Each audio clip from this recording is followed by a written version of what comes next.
I look forward to this offseason because I think that now that we have our staff in place, there's going to be plans in place for these guys.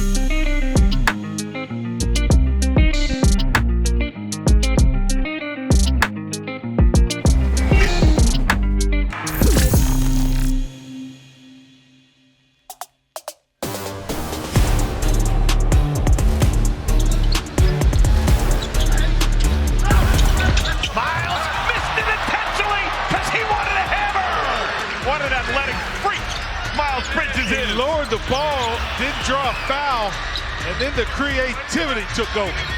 The 2024-25 Charlotte Hornets season was a pivotal one in terms of player development, including the steady force of Miles Bridges. Player development is like the backbone of our whole culture. And the thing that's been really impressive for Miles is just his consistency with his approach to every day. Miles is our rock. He shows up every day, every game. He wants to play. Never wants to take a practice off, a drill off, let alone a game. He's excited to play. He loves the game. He loves to get better. Oh, look at Miles spins it in with the right hand. Wow, high degree of difficulty. And then I just see the part where I think he's always been pretty vocal, but he's learned how to be like an extension of the coaching staff and everything that I think we're trying to preach. And he's also doing it. When you talk, everyone's looking at you like, oh yeah, you want us to scramble, then why don't you scramble? And the thing that helps Miles a ton is that he does it, and he backs it up. I forget about that trip, Dub. You got me? He's been tremendous just in terms of the example that he's setting for some of our young guys like Tijon and KJ in terms of just, again, what it means to show up every day and compete. And he's growing himself, so it's been fun to have him back.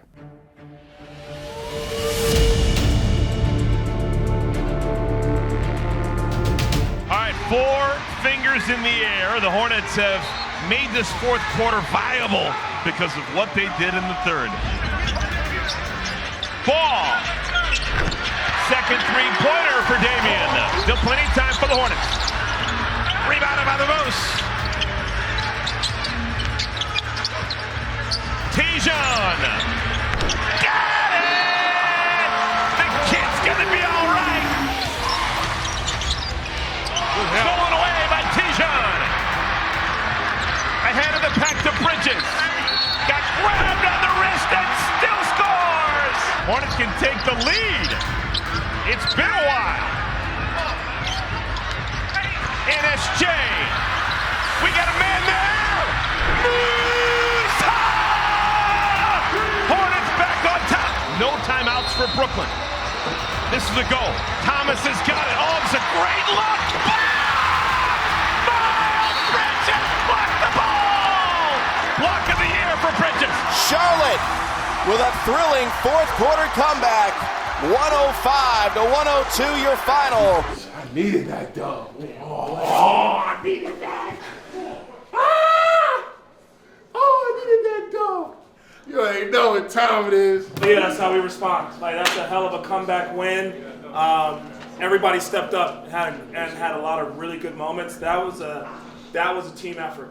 And so, like, that competitiveness, that togetherness, everybody making the most of their opportunity, that's what we got to continue to be. Hey, let's go, family on 3, 1, 2, 3. Garrett to Perry with the lob to Salam. Player development is part of the DNA of every level of the Hornets organization. Charlotte's G League affiliate, the Greensboro Swarm, plays a key role getting younger players the opportunity to hone their craft. It might look different, but in terms of the mentality and the preparation and the thoughtfulness of it, especially at the G League level, like none of our guys have arrived. If you're in the G League, you haven't arrived. You know, you're still looking for that big step in your career. And so we're highly competitive. We're trying to win every game, but if we win if we win 5 in a row, that next day it really doesn't matter. Like, we have to get these guys better, and we have to create that sense of urgency. It's a steal by Simpson out ahead of the pack. One-hand slam by Simpson. The biggest thing at the G League level is what do they have to do to get NBA minutes, right? You have the development to play, and then you have the development to get them better, and we kind of balance those two things. But what is your NBA role going to be? Where is your niche? And then we have to work on it daily, on court, through film, in the game, what the point of emphasis are. So what does a player need, and how does it translate to the Hornets? Swan thinks he has a mismatch here with Terry Roberts. How about that finish from the rookie? okay now. When we drafted Tijon, we knew it was going to be a journey, but we knew there was going to be some ups and downs, but hopefully, we continue to see it trend up overall. And I think we have seen that towards the end of the season. He's starting to get a little bit more comfortable, a little more confident. Tijon has to fire, and he got it from Kokomo! Truly, it's a testimony to he and his work ethic. He has done a tremendous job of just staying in the gym, being a sponge, being coachable with the staff, spending extra hours with them, watching video. It's a big learning curve. You come in and, this year he was the second youngest player in the NBA, and, you're playing against grown men now. So just the speed, the athleticism. We drafted him knowing the intangibles that he possesses in terms of his work ethic, his character, and we believe that he will continue to get better. Simpson knocks down a three. When we drafted KJ, we knew what type of person he is. First of all, of course, we knew the player, but just his relentless approach. He doesn't have the most size at his position. Things like that, but he's going to squeeze every single thing he can out of his potential every day. Just commend him for going to Greensboro and being that leader and being able to integrate with them seamlessly, and then coming back to the Hornets and being able to function at this level as well. And again, we're excited about his future as well. Here's Diabate driving down the lane on the way to the rack, and he throws it down! Oh, what a play! To Moussa's credit, I don't know if there's someone who plays harder than him in the league. He makes the most out of every single opportunity he gets on the floor. He's just relentless in his approach. Starting back in our workouts in August and September and letting him know, here's how you're gonna get on the court, here's how you're gonna stay on the court, here's how you're gonna get to where you wanna go. And he has fully bought into it. He plays with such a tremendous energy and competitiveness. He is relentless on the offensive glass. Saved by Diabate.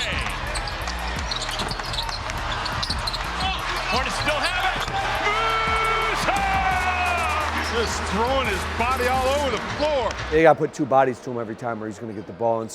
But he's bought into it. Every time he plays, you know what you're going to get. It was just one of them things where I was just like, I'm going to just give everything I have whenever I get the opportunity, and it's just get better every single day. Trying to treat it as professional. Thankfully for me, thank God for me, it worked out.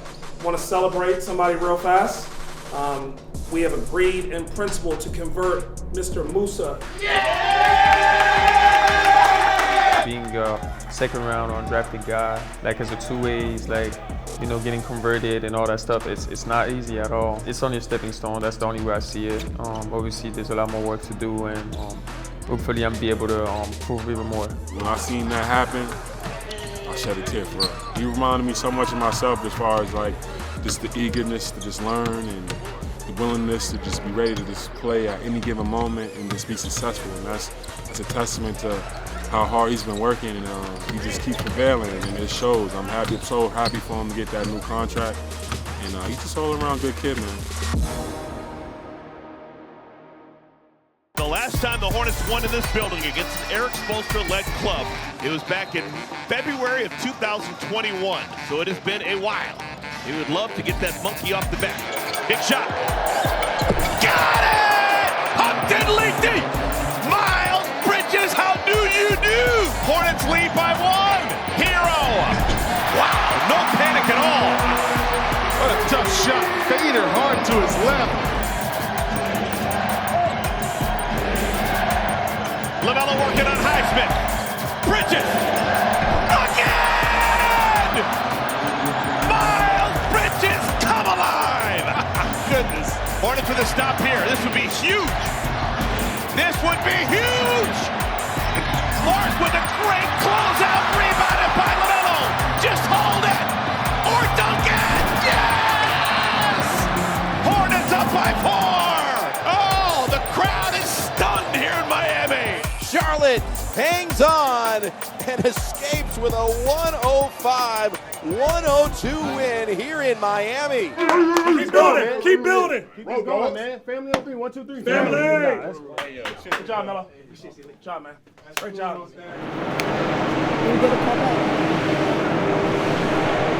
Best in everything. I'm good at anything I put my mind to. I ain't the way to go. I ain't gonna lie to you. After a couple of wins, it was time for some team bonding. Checking out the guys' short game.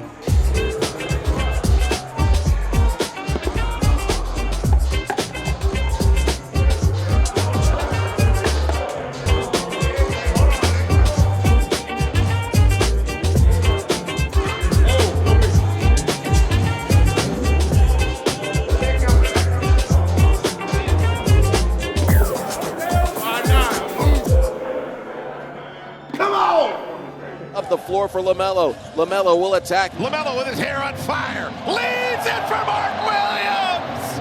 And the Hornets on an 8-0 run. He does some things that I haven't seen guys at this level do on the NBA floor. Just his shot-making ability, his creativity. I love his imagination on the floor.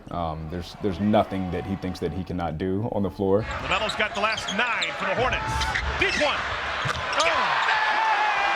He's a special talent, and you know, he just, I told him the other day, he has such an infectious personality. When he's on and he's good to go, and even when he's not, that's the challenge, right? When everyone has bad games, when he's not having a game up to his caliber, can he continue to use his voice to help raise the rest of the group?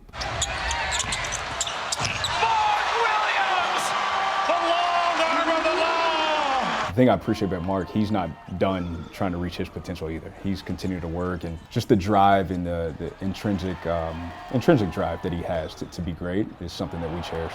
He makes the game so much easier for LaMelo and Brandon, when just the rest of the team with his size.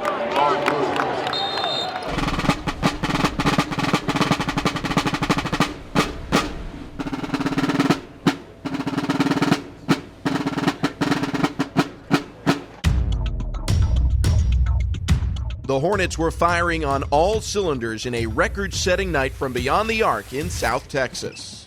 Josh Green have a first quarter. 9 points for Josh. Oh my goodness, Josh Green. He's 4 for 4 from distance. NSJ got it. The Hornets going to finish this first quarter with 8 made 3-pointers. NSJ, how can you be open again? Good golly! Hum diddly dee! NSJ's 5 for 5. Hornets lead by 26. Oh my goodness! Got it! Oh my goodness from Austin! Sets up LaMelo. 3 ball for the kid. Just get that ball to the middle of the floor, and at Ethan, here's Josh with a steal. I can't even get out what I want to say. My word! Threes for LaMelo. Have a night. Still plenty of time on that shot clock. Oh my goodness, there's your record. Marcus Garrett hits the 25th three-pointer for the Hornets, a new franchise high. 145 for your Hornets, 134 for the San Antonio Spurs. We came out, we're ready to go, ready to play. The guys really wanted to win, carry that momentum. But, I think it started on the, defensive end and making sure that, we were doing everything we could do to get off to a good start. Today was great. It was a team effort, and we played well. So we want to play with confidence like that every game. Great job, fellas. Hell of a job in that first half of really setting a tone. All right, playing with the pass. That was great. The execution defensively, like 2 pretty good quarters, 26 and 29-point quarters. The second half, though, I do want us to think about, what kind of identity do we want to create? Do we want to be that team where it's like, oh, yeah, they're good, and they can build a lead, but they're going to let us back in it because they don't have the discipline. They don't have the focus. They don't have that killer instinct and drive. Okay, so we got to continue to work on that. Our communication could be so much better defensively. 40-point third quarter, 39-point fourth quarter, and a lot of it again was the transition and fouling and giving up offensive rebounds. A lot of those things just come down to the competitiveness, the urgency to really spread back. But we did have 41 assists, which is amazing. All right, and the effort that you guys gave offensively to continue to trust the pass and get a piece of the paint, everyone contributed in a big way. Family on 3, 1, 2, 3. Miller.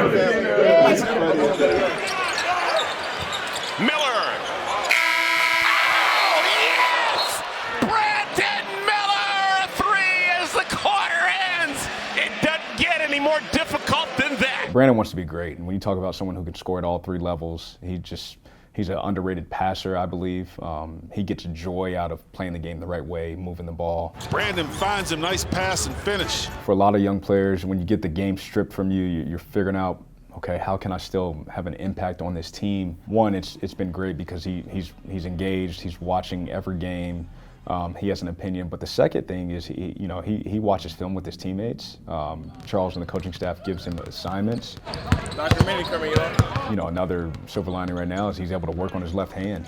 He's still working on his conditioning. It's not like he's, all right, I can't play, I'm checked out. No, he's actually ramped it up. Essentially my offseason starts now, and I'm trying to get ahead of it so I can hit the ground running when I am fully clear to play.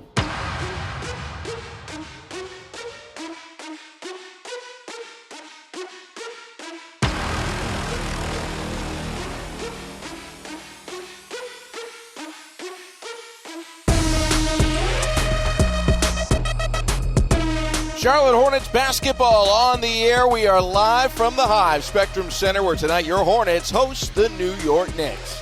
Nick Smith Jr., nice move into the paint, goes right by Landry Shamet and up for the lay-in. LaMelo, a real quick one. A real good one. Oh, yeah. From the gas studio firehouse. LaMelo! Another three ball. His fourth. And it's Jay. LaMelo! Again! How do you do? Get off. Bridges on Bridges. Now Anunoby. Just crushed it. Mark Williams. They heard that three streak's over. Mark Williams. Goliath, come alive. And the Hornets grab the W in convincing fashion, 115 to 98. No, man. Back at the home court, baby. Yes, sir.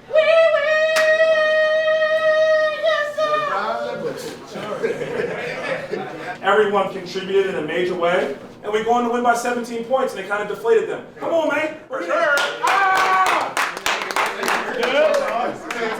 What you got, Nick? Hey, 1, 2, 3. Come on, man.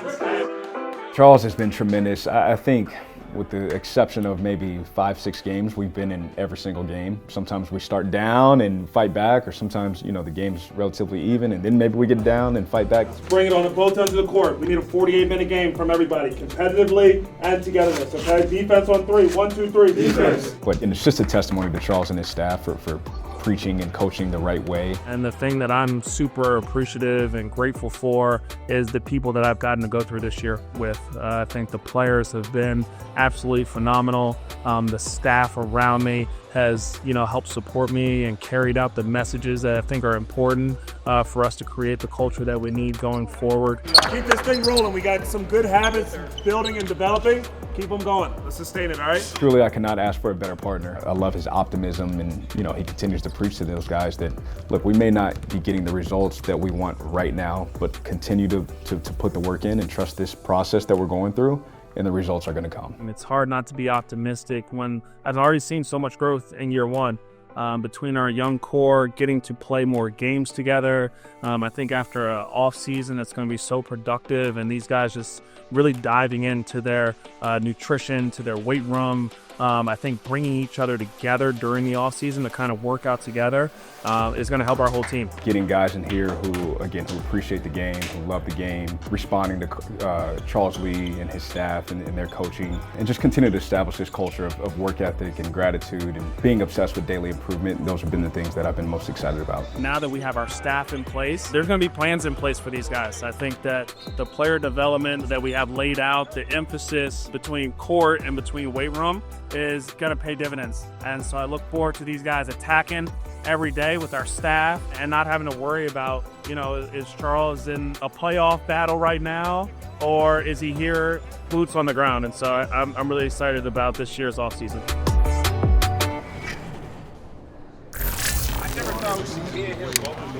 I look like I'm about to get it though, right? I look like I'm looking focused. I'm really not, I'm just doing stuff.